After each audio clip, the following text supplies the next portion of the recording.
চিপক সাক্ষী এক করুণ কাব্যের, যেখানে ব্যাটের শব্দ নয় নীরবতার গুঞ্জন জেগেছে।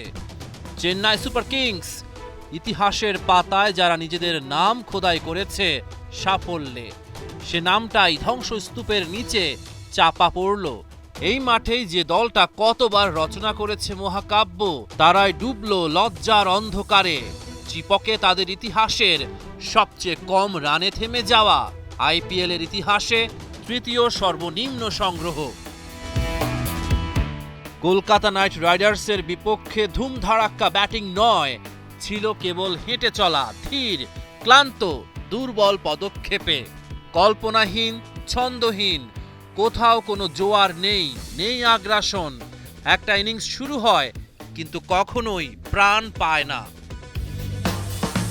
টস হেরে ব্যাটিংয়ে নেমে চেন্নাই ৭১ রানেই হারালো ৬ উইকেট।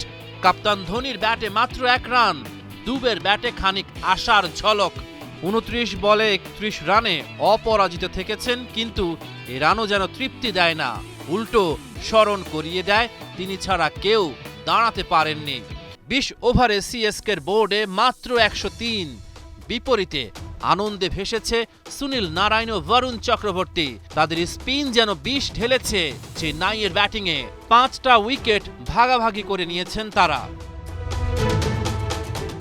জবাব দিতে নেমে ব্যাটেও ঝড় তুলেছেন সুনীল নারায়ণ। কুইন্টন ডিককের সাথে ২৫ বলেই গড়েন ৪৬ রানের জুটি। ১৮ বলে ৪৪ রান করে আউট হন তিনি। শেষ পর্যন্ত ৮ উইকেটের বড় জয় তুলে নেয় কলকাতা। রহমান পেয়ার ৭১।